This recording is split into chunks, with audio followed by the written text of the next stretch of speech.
Deep thoughts. One perfect day can't be one perfect day unless it starts out as one perfect morning. And is there a better morning than coffee on the beach before one of the greatest car shows on the East Coast? Not when it's on Hilton Head Island, South Carolina, kid.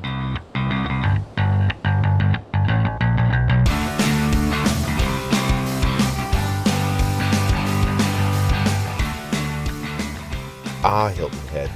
It's not only the next island on your list to visit, but it's the South's low country setting for one of the most laid-back and beautiful Concours d'Elegance experiences you'll ever have in your gearhead life. Okay. All right.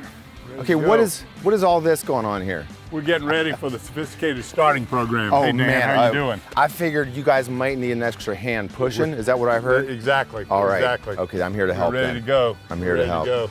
Okay. Does the GPS work on this thing? Yeah, GPS is all right, fully we know where functional. we're going. Okay. It's in my head. The Hilton Head Concours is one of the few events you'll see rare machines like these, living, breathing, early board track race cars popping their way onto the show field. Hey, these springs feel lubricated. Switch is on. Ready? Okay, Yep. I'm ready. Okay, here we go. Oh, And keep pushing after I pop the clutch.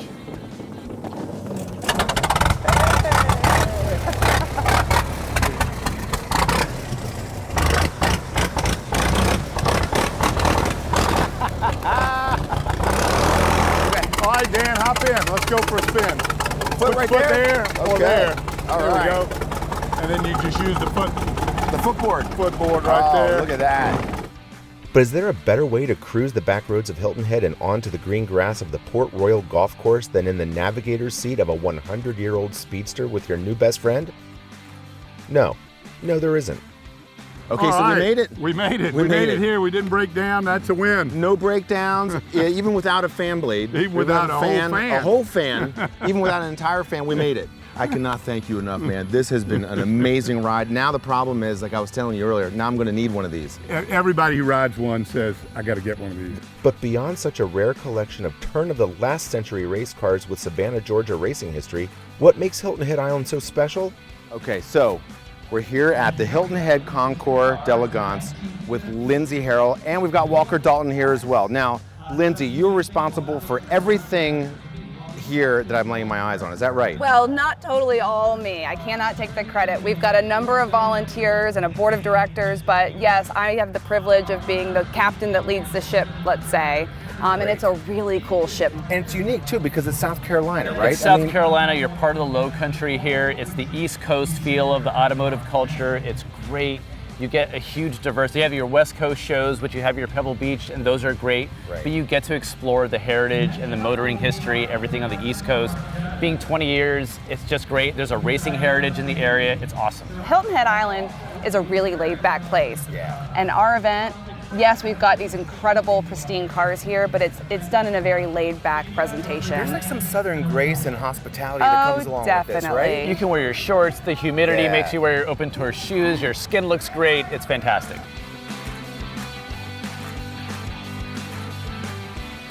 All right, so Lindsay, I know, and Walker, you too, there are concours and there are concours, but what makes this one unique? I feel like we might be staying in the middle of something special here. So this is what we call our life exhibit, and it's one of my favorite things that we do. So I think the perception of a concours is that you have to be a die-hard car enthusiast, car collector, historian to really appreciate it. Full nerd.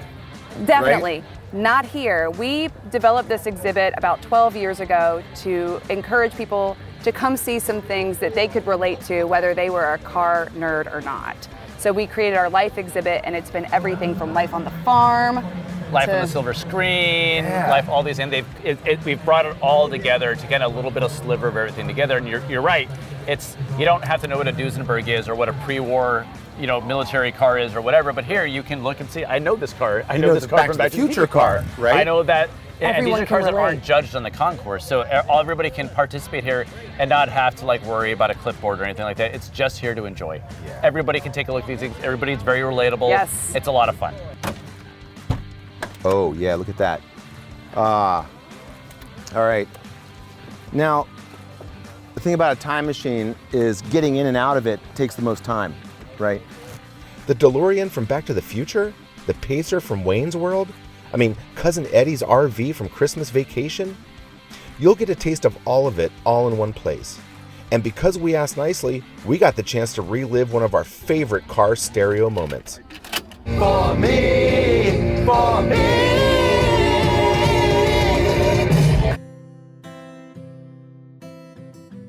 Now, we may or may not have walked around the Life exhibit violating the most beloved scenes from your favorite car movies, but Southerners are very tolerant. Lucky for us. The trick to a Concours weekend on Hilton Head Island is slowing down and pacing yourself. And the best way to do that is lunch down the island at, you guessed it, Hudson's. This is really special for me. So we're here on Hilton Head Island with my new best friend Andrew, who owns Hudson's. Yeah. And Hudson's, as I've quickly found out by how crowded the parking lot is probably one of the most popular places on the island, I kind of think. Is that true? Yeah, I mean, I think when the weather's nice, it's a pretty cool spot. You know, the dining's right here over the water. I mean, this is everything Hilton Head-ish Yeah, that it's you cool. want, right? I mean, and so actually, we're so appropriate that we're doing oysters because a lot of these buildings have been here, or parts of these buildings have been here since the 20s. Wow. And this was an oyster packing facility, an oyster shucking house going back to then. And actually, the peninsula that the restaurant sits on is essentially the foundation is discarded oyster shells from years and years of that shucking operation. It almost seems appropriate, right? Yeah, It's almost yeah. romantic. Yeah, exactly. Well, show us what's in this tray right here. I know when you were Yeah. setting these things up, you had a whole system that you were actually digging into that I was interrupting you on. But Yeah, well, what are we first looking at? I tried to pick oysters that are going to be a little easier to shuck. You have two different types of oysters here. You have the local wild oysters. So these are oysters that grow subtidally here. They grow in the wild. A lot of times they grow together in clumps and clusters, which we've broken them apart already. These are oysters that we grew in cages on the bottom on our oyster lease. And these are actually produced in a hatchery.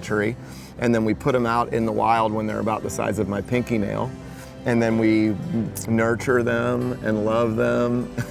And then they, about 12, like raising children, right? 12 to 14 months later, they're ready to rock and roll. So you want to get the oyster in that hinge right there. The knife rather in that hinge, and you just want to kind of pry upwards or twist. And then you want to kind of pry the shell up like so. I broke it a little bit, but that wasn't my fault, I promise. And then this is the other type. These are the local single These are the wild oysters. Yeah. And this one's going to be tricky, I can already tell, but you just got to find a way in. And then once you get the knife in like that, where it won't come off, right, you know you're home. So then you just kind of pry. And pop.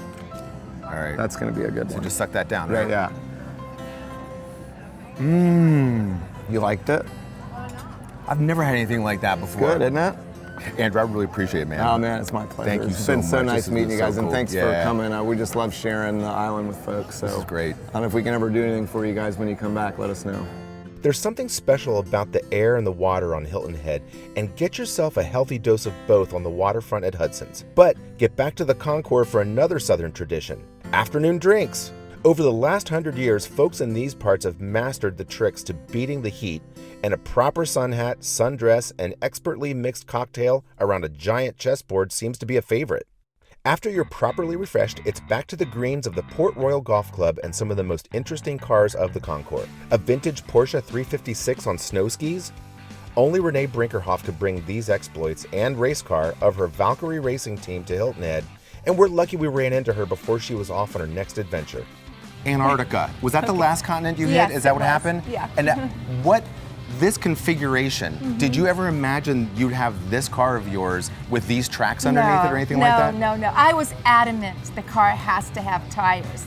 But in Antarctica, it's all about weight displacement. Because if you're going outside in a deep snowstorm, what happens if you walk out Yeah, in you street sink. shoes? Yeah, right. So think about hundreds of feet of snow. What are you going to do in a car, right? Oh, man. So you have to displace weight. Tires were an impossibility unless I wanted to cut out the whole body of the car Right. to get big enough tires, right? So we had to do skis and tracks, but actually I think it looks so awesome It like looks this. really cool. It's even better than if it would have had tires. And more practical than like wicker snowshoes, right? Definitely more practical than snowshoes, yeah. Not to be outdone by the killer form follows function design of Renee's 56 Porsche 356A, the students of the Michelin Junior Challenge design put on one of the coolest events of the Concours. A presentation of their unique automotive designs that gave us all an idea of what they'll be driving us around in when we're in our 90s and have to give up our driver's licenses. And for one, I'm looking forward to it. Another unique vehicle you'll only see on the Hilton Head Island and at the Concours is the Turtle Ambulance. Amber Kewen schooled us on the proper etiquette of introducing ourselves to Hilton Head's most famous residents before we strolled across the grass to meet another South Carolina native and beloved collector, Anne Brockington Lee. Getting to meet her and walk her collection is exactly why you come to this show. Mark Twain once said that the Hilton Head Island Concours is just a good walk interrupted by an argument about cars with your friends. And when your friends design cars for Chrysler and sell those very cars when they become classics, that's just a great day all around. When the sun starts to set and the island starts to cool, Lindsay and her team host the hottest ticket of the Concours weekend, the Flights and Fancy Aeroport Gala. Vintage airplanes and classic cars go together like bourbon and mint leaves, and the evening gala combines all of that in an unforgettable evening. A clam chowder shooter? Don't mind if we do. A Piper Cub, a Formula One car, a classic BMW motorcycle, and a great conversation with our favorite car guide journalist Ken Gross? What could be better? Well, as it turns out, there actually is something that could top off the night. The BMW Performance Driving School Taxiway Ride-Along. A fleet of brand new, really fast M3 sedans line up to put your cocktail and warm soup shooter decisions to the test. Fun. Hey, how you doing? Perfect. I'm guessing seatbelts, right? Yeah, sure. Absolutely. Harness? Yes, you mean of course, seatbelts? all Yeah. that, right? Your driver will make some oh-so-important music to scream by playlist decisions for the Harman Kardon surround sound system before you go sailing off into the South Carolina night. This is a great song, too. Are you ready? I'm ready. Okay. Do we need to do anything with this guy, or we just need to take off? You just take off. Okay. Act as if he's not there. You know? All right. Now we're talking. Oh, this is great. I can't even believe it. Dude, this is twin turbo? Yeah. Wow. Was that the turn? I got to break this. Oh my God. Oh man. I like your job. It is the world's best job. Man, I had a good job writing about these things. No, I don't. I don't have a good job. You got a good job. I do. I do the things in the cars, man. You do the things in the cars. God, that's so looking badass. Dude, thank you. Dude. Thanks for riding with me. I appreciate it, man. I just want to do it 9 more times. The Hilton Head Island Concours d'Elegance is the kind of weekend that will change your life. And we don't say that kind of thing lightly. That world-famous Southern hospitality mixed with beaches, golf courses, resorts, and restaurants of Hilton Head Island make this more than just a car show in South Carolina. It all makes for one perfect day that you will never forget. We'll make sure we're back for the 2023 show to make it one perfect day all over again.